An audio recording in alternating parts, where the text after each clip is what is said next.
نحمده ونصلي على رسوله الكريم اما بعد فاعوذ بالله من الشيطان الرجيم بسم الله الرحمن الرحيم رب اشرح لي صدري ويسر لي امري واحلل عقدة من لساني يفقهوا قولي.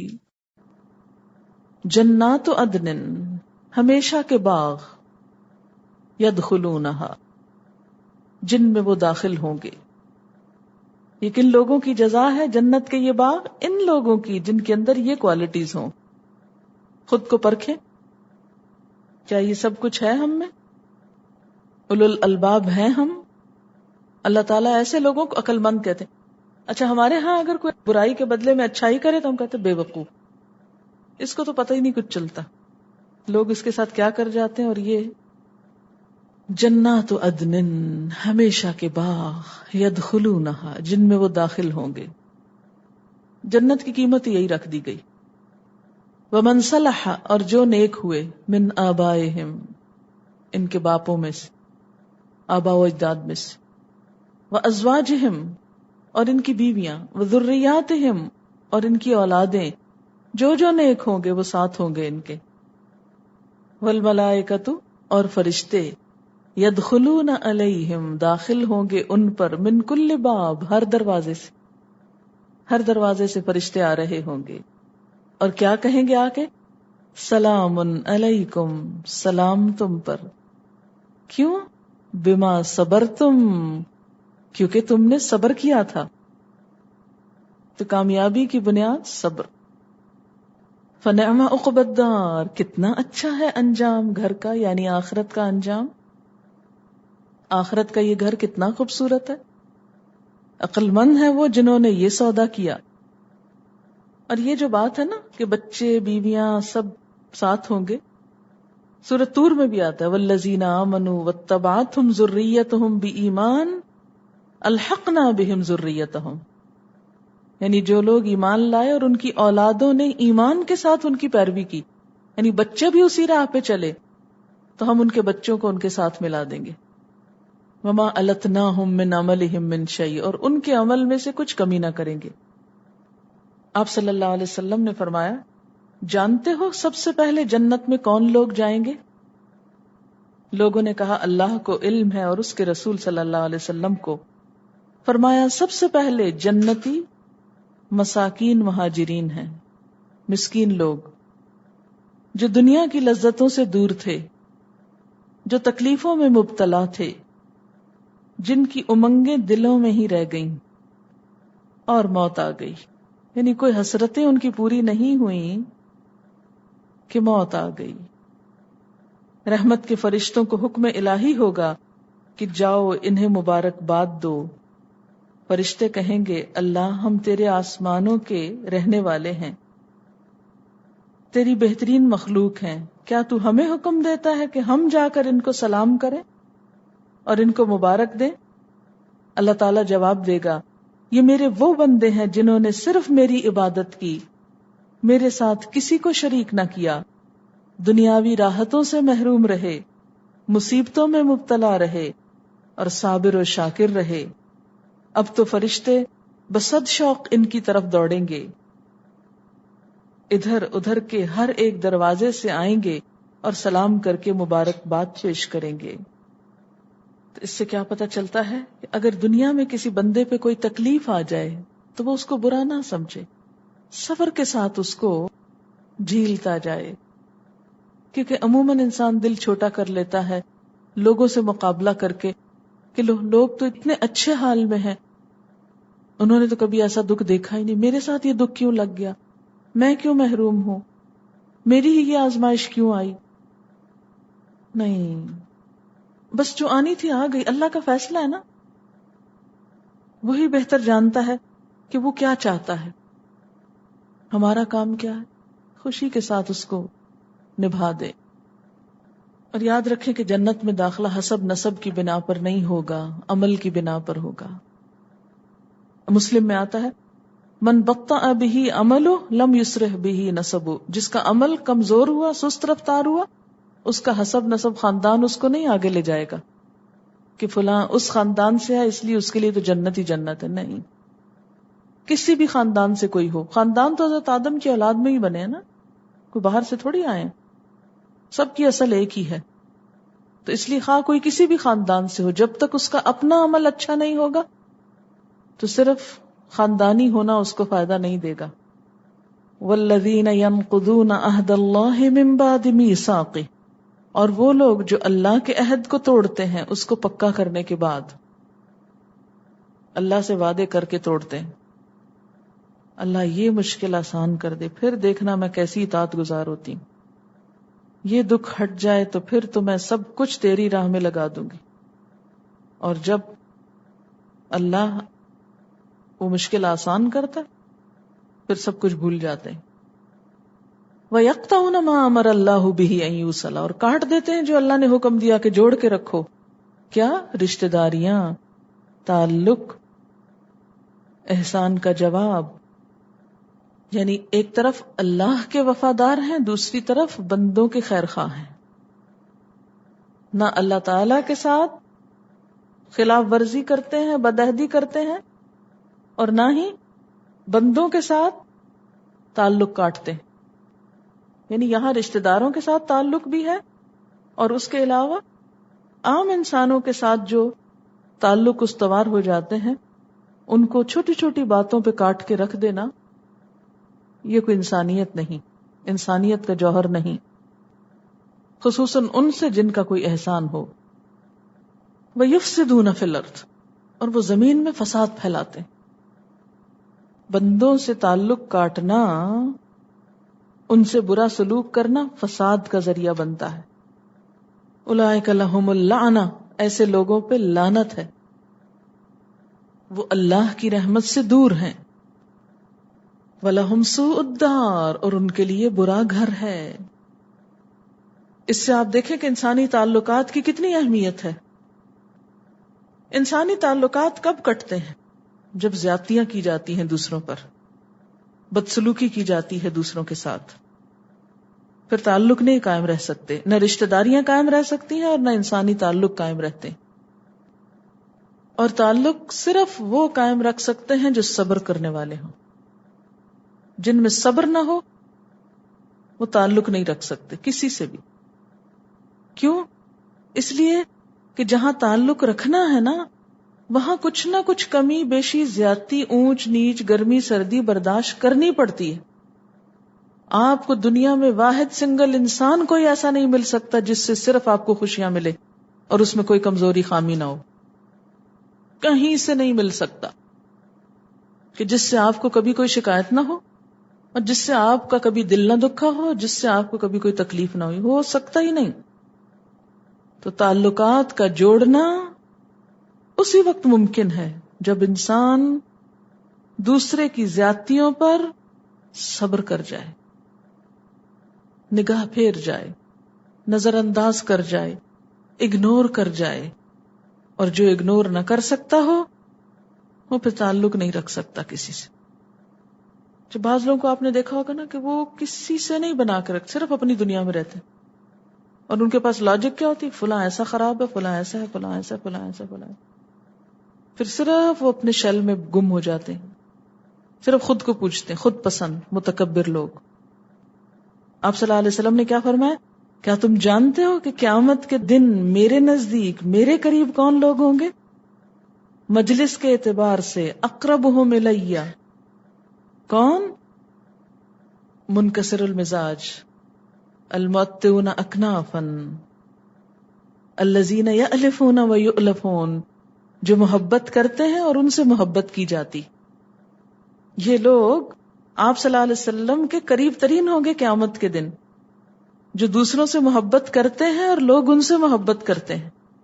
اس میں کوئی خیر بھلائی نہیں کہ نہ آپ کسی سے محبت کرے اور نہ کوئی آپ کی طرف توجہ کرے. اور محبت اس کو ملتی ہے جو دکھ سہ سکتا ہو، جو برداشت کر سکتا ہو، کیونکہ وہ اپنا ایک الگ بوجھ رکھتی. توڑنا تو بہت آسان ہے، ایک جھٹکا چاہیے. اللہ یبسط الرزق لمن یشاء، اللہ ہی فراخ کرتا ہے، کھلا دیتا ہے رزق جس کو چاہتا ہے. یعنی دنیا کا رزق زیادہ ہونا آخرت کی خوشحالی کی دلیل نہیں، وہ تو اللہ کے اپنے ہاتھ میں، جس کو دے زیادہ دے، خواہ کافر مشرک کو دے. وَيَقْدِرُ، اور اندازے سے دیتا ہے. اس لیے یہ مت سوچو کہ جس کے پاس رزق زیادہ ہے وہ اللہ کا زیادہ پسندیدہ ہے اور جس کے پاس نہیں وہ اللہ کا ناپسندیدہ ہے. نہیں. وَفَرِحُوا بِالْحَيَاةِ الدُّنْيَا، لیکن لوگوں کا کیا حال ہوتا ہے جب دنیا مل جاتی ہے تو وہ اس پر اترانے لگتے ہیں، پھولنے لگتے ہیں، اس میں مگن ہو جاتے ہیں. فرحوا، اس کی طرف مائل ہو جاتے ہیں. ایسے سب لوگوں کے لیے پیغام جو دنیا کو اپنی پرائرٹی بنائے ہوئے ہوں. وَمَا الْحَيَاةُ الدُّنْيَا فِي الْآخِرَةِ إِلَّا مَتَاعٌ، اور نہیں دنیا کی زندگی آخرت میں مگر تھوڑا سا سامان، چھوٹا سا سامان، برتنے کی چیز. آخرت کے مقابلے میں دنیا متاع قلیل کے سوا کچھ نہیں، جتنی بھی کسی کو مل جائے. حدیث میں آتا ہے نا کہ دنیا کی حیثیت آخرت کے مقابلے میں اس طرح جیسے کوئی شخص اپنی انگلی سمندر میں ڈال کر نکالے تو دیکھے کہ سمندر کے پانی کے مقابلے میں اس کی انگلی میں کتنا پانی آیا ہے، بس اتنی سی. اور ہم ہیں کہ اس قطرے کے پیچھے مرے جاتے ہیں اور اتنے بڑے سمندر کو بھولے جاتے ہیں. یہ صحیح مسلم کی روایت تھی.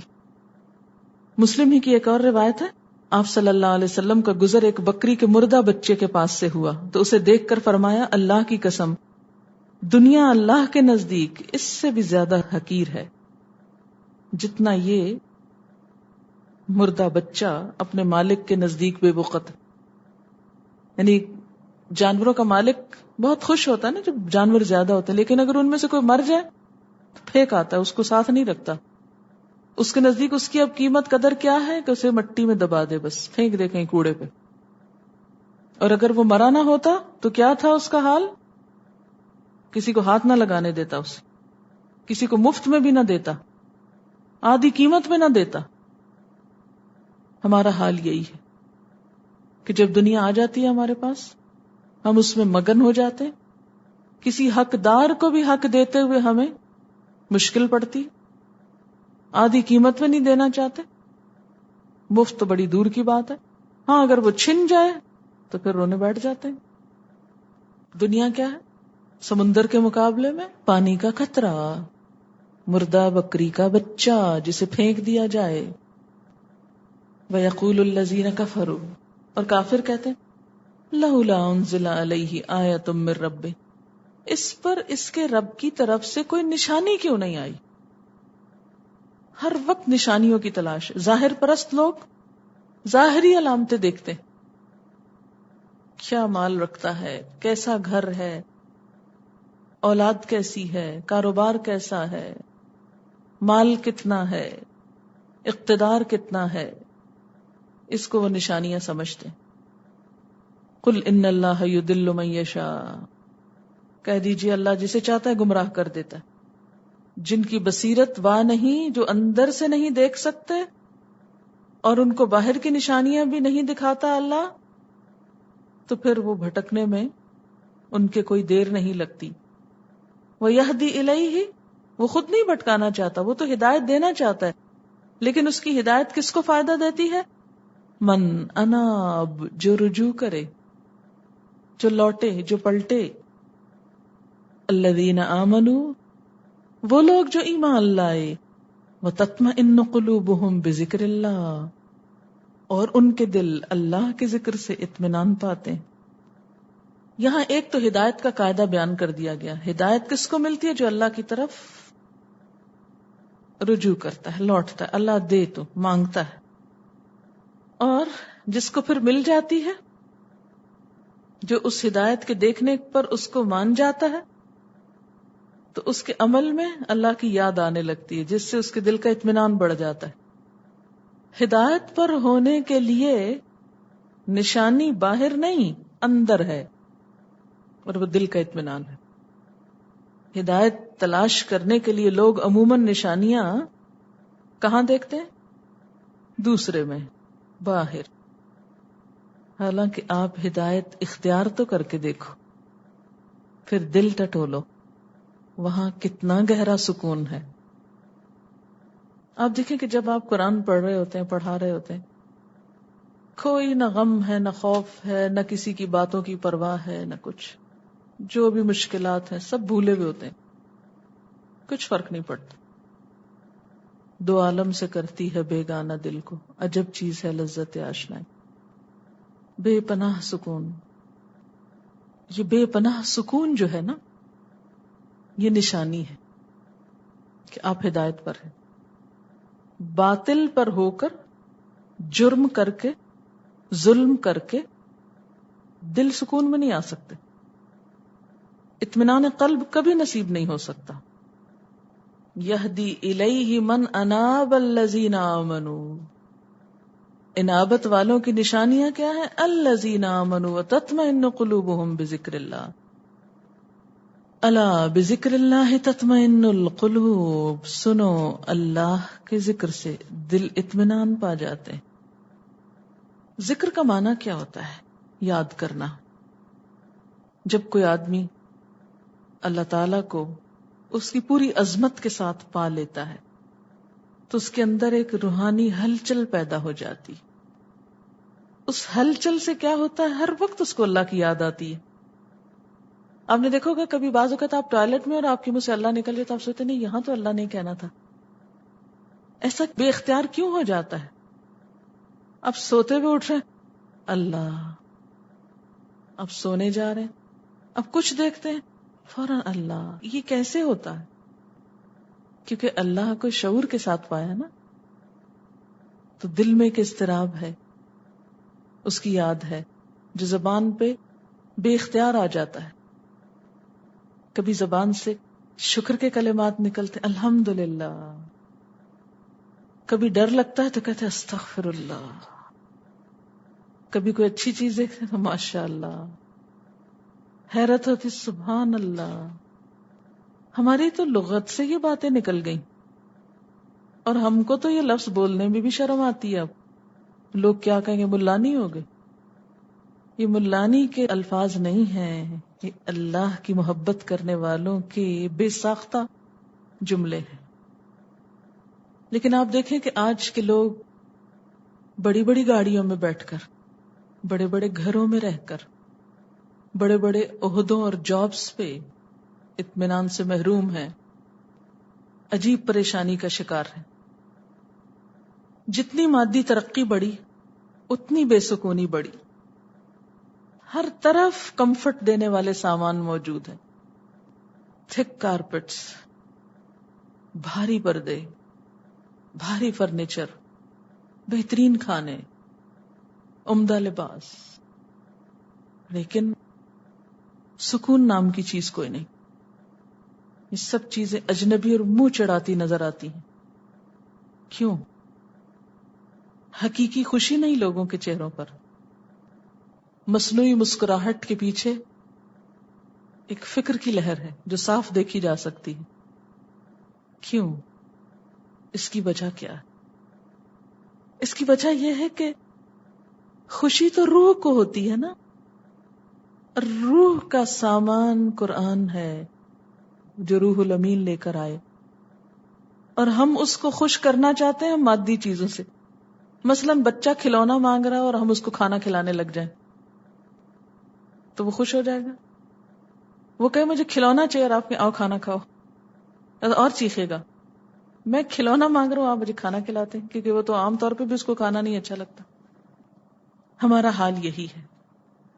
جس چیز کی خوشی جس چیز میں ہے وہی ملے گی تو روح خوش ہوگی. آپ دیکھیں کہ ایک انسان سے مل کر آپ کو خوشی ہوتی، وہ نہ ملے سینکڑوں لوگ ملتے رہیں آپ کو، دل کا کیا حال ہوتا ہے؟ خوش ہوتے ہیں آپ؟ نہیں. اور وہ ایک مل جائے تو سب کچھ مل جاتا ہے، کیونکہ روح کی خوشی اس میں ہے. اس سے زیادہ خوبصورت یا مالدار یا بڑے لوگوں میں نہیں ہے، اس ایک میں ہے. تو انسان اشرف المخلوقات ہے، اس کی روح کی خوشی اس سے کمتر چیزوں میں نہیں ہے. یہ باقی ساری چیزیں ہم سے کمتر ہیں نا، ہم ان سے برتر ہیں. یہ ہمارے لیے ضرورت کے لیے پیدا کی گئی. ہم نے ان کو پوجنا شروع کر دیا, ہم نے ان میں خوشی تلاش کرنے شروع کر دی. ہمیں اپنے سے بڑی چیز میں سکون مل سکتا ہے جو حقیقی معنی میں بڑی ہے, اور وہ ایک ہی چیز ہے نا, اللہ. اپنے سے کمتر میں سکون نہیں مل سکتا, اپنے سے برتر میں سکون ملے گا. اور جب تک اس کو بھولے رہیں گے, اس کو فراموش کریں گے, اس کو چھوڑے رہیں گے, حقیقی خوشی نہیں مل سکتی. الذین آمنوا وتطمئن قلوبهم بذکر اللہ الا بذکر اللہ تطمئن القلوب. الذین آمنوا, وہ لوگ جو ایمان لائے, وعملوا الصالحات, اور نیک کام کیے, طوبی لہم, ان کے لیے طوبی ہے. یہ طوبی کیا چیز ہے؟ عربی میں لفظی معنی ہے خوبی, خوشحالی. طیبہ کی جمع یا طیبہ کی جمع, آنکھوں کی ٹھنڈک, خیر, کرامت, رشک, جنت یا جنت میں ایک خاص درخت کا نام. مسند احمد میں ہے کہ ایک شخص نے کہا, یا رسول اللہ صلی اللہ علیہ وسلم, جس نے آپ کو دیکھ لیا اور آپ پر ایمان لایا اسے مبارک ہو. آپ نے فرمایا, ہاں اسے بھی مبارک ہو, اور اس سے دگنا مبارک ہو جس نے مجھے نہیں دیکھا اور پھر بھی مجھ پہ ایمان لایا. ایک شخص نے پوچھا, طوبہ کیا ہے؟ یعنی ایک مجلس کی رپورٹنگ ہے. فرمایا, جنتی درخت ہے جو 100 سال کی راہ تک پھیلا ہوا ہے. جنتیوں کے لباس اس کی شاخوں سے نکلتے ہیں, یعنی اس کی شاخوں سے لباس تیار ہو, جیسے ریشم ہوتا ہے نا, اسی طرح. بخاری اور مسلم میں ہے, آپ صلی اللہ علیہ وسلم نے فرمایا کہ جنت میں ایک درخت ہے کہ سوار 100 سال تک اس کے سائے میں چلتا رہے گا لیکن وہ ختم نہ ہوگا. ایک اور روایت میں ہے کہ چال بھی تیز, سواری بھی تیز. نام تو نہیں لیا گیا لیکن تیز سواریاں تو آپ کو معلوم ہے ابھی تک کیا ہے. آپ نے فرمایا, ہر جنتی کو طوبہ کے پاس لے کر جائیں گے اور اسے اختیار دیا جائے گا کہ جس شاخ کو چاہے پسند کرے, سفید, سرخ, زرد, سیاہ, جو نہایت خوبصورت اور اچھی ہوگی. یعنی رنگین بھی ہے, رنگ رنگ کے پھول یا جو بھی چیز ہوگی. اصل میں جنت کو ہم امیجن نہیں کر سکتے, اس لیے جنت کی ڈسکرپشن میں جو حدیثیں آتی ہیں نا, بعض اوقات سمجھ میں آنی مشکل ہوتی ہیں. طوبی لہم, خوشی بھی ہے, آنکھوں کی ٹھنڈک بھی ہے یعنی دنیا میں, اور قیامت کے دن جنت میں مخصوص جگہ بھی ہے. وحسن مآب, عمدہ ٹھکانہ. آیت 27, 28 اور 29 میں اللہ سبحانہ و تعالیٰ کی طرف لوٹنے کا ہی ذکر ہے نا, اور دلوں کے اطمینان کا, کہ دل جو ہے نا اطمینان پاتے ہیں اللہ سبحانہ و تعالیٰ کے ذکر سے. تو جب بھی کسی سے محبت ہوگی تو ڈیفینیٹلی اس کا ذکر آئے گا نا. جب آپ کسی سے محبت کرتے ہیں تو آپ کی زبان پہ اس کا ذکر رہتا ہے. بچوں سے محبت کرتے ہیں اسی بچے کا ذکر رہتا ہے زبان پہ, ہے نا, خیال رہتا ہے. تو پھر جب محبت ہوگی اور پھر اس کی طرف جانے کا شوق بھی ہوگا, تو اسی لیے اللہ سبحانہ تعالیٰ نے یہدی الیہ من اناب, ہم اس کی طرف جانا چاہیں گے. تو یہ جب شوق, جب ہم یہ ڈیولپ کر لیں گے تو پھر کوئی مشکل نہیں ہوگی, ہر چیز میں انٹرسٹ ہو جائے گا, جتنی بھی اس سے ریلیٹڈ چیزیں ہوں گی ان سب میں انٹرسٹ ہو جائے گا. انسان بے شک ہمارا سہارا ہوتے ہیں, سم ایکسٹینٹ ہمیں وہ چاہیے ہوتا ہے, لیکن جو ایکچوئل سہارا جب ہم اللہ سبحانہ تعالیٰ کو بنا لیتے ہیں شعوری طور پہ, تو پھر ایک سکون کی کیفیت آ جاتی ہے. اور یہی وہ پیس ہے کہ کوئی جھوپڑی میں بھی بیٹھا ہوگا نا, اس کو بھی یہ دل کا اطمینان ہوگا, تو اس کو سکون ہوگا اپنی زندگی میں, وہ بے چین نہیں ہوگا. اصل چیز یہی ہے, یہی نعمت ہے وہ چیز جو جس کی زندگی میں آ گیا تو اس کی, چاہے وہ امیر ہے غریب ہے کسی بھی حال میں, لیکن وہ ایک کنٹینٹڈ اس میں ہے, اسٹیٹ میں. کذالک ارسلناک فی امۃ, اسی طرح ہم نے آپ کو ایک امت کی طرف بھیجا, ایک قوم میں بھیجا. قد خلت من قبلها امم, ان سے پہلے بھی کئی امتیں گزری. کیوں بھیجا آپ کو؟ لتتلو علیہم, تاکہ آپ ان کو پڑھ کر سنائیں. کیا چیز؟ الذی اوحینا الیک, جو ہم نے آپ کی طرف وحی کر کے بھیجا ہے. تو قرآن کے پڑھ کر سنانے کا کام کس کے ذمہ؟ اللہ کے رسول صلی اللہ علیہ وسلم کے ذمہ. یعنی آپ کو کیوں بھیجا گیا؟ کہ آپ قرآن پڑھ کر سنائیں. تو آپ کی امت کا پھر کیا کام ہے آگے؟ تبلیغ کس طرح کریں؟ لِتَتْلُوَ عَلَيْهِمْ، اس کے ساتھ جیسے ایک اور جگہ پر آتا نا وَجَاهِدْهُمْ بِهِ جِهَادًا كَبِيرًا وَهُمْ يَكْفُرُونَ بِالرَّحْمَنِ، اور وہ رحمان کا انکار کرتے ہیں. یعنی اللہ نے تو کتاب بھیجی کہ لوگ بے خبر نہ رہیں، لیکن لوگ ہیں کہ مانتے ہی نہیں. اچھا، یہ ایک خاص واقعے کی طرف بھی یہاں اشارہ ہے. کہتے کہ مشرکین مکہ رحمان کے لفظ سے بہت بدکتے تھے. صلح حدیبیہ کے موقع پر جب بسم اللہ کے الفاظ لکھے گئے تو کفار نے کہا یہ رحمان اور رحیم کیا ہے، ہم نہیں اس کو مانتے. یعنی بسم اللہ تک تو وہ بھی مانتے تھے. یعنی یہ یہاں یکفرون بالرحمان ساتھ کیوں جوڑ دیا گیا؟ بات تو کچھ اور ہو رہی تھی بھئی، یہ کدھر سے بات چل پڑی کہاں؟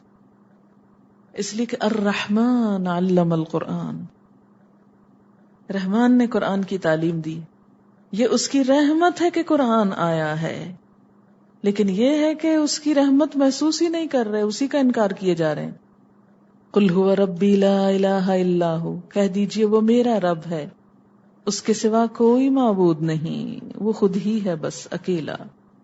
علیہ توکلت، اس پر میں نے بھروسہ کیا. وَإِلَيْهِ مَتَابِي، اور اسی کی طرف میرا لوٹنا ہے، میرا رجوع کرنا ہے. وآخر دعوانا ان الحمد للہ رب العالمین.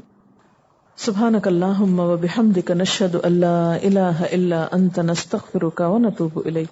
والسلام علیکم ورحمۃ اللہ وبرکاتہ.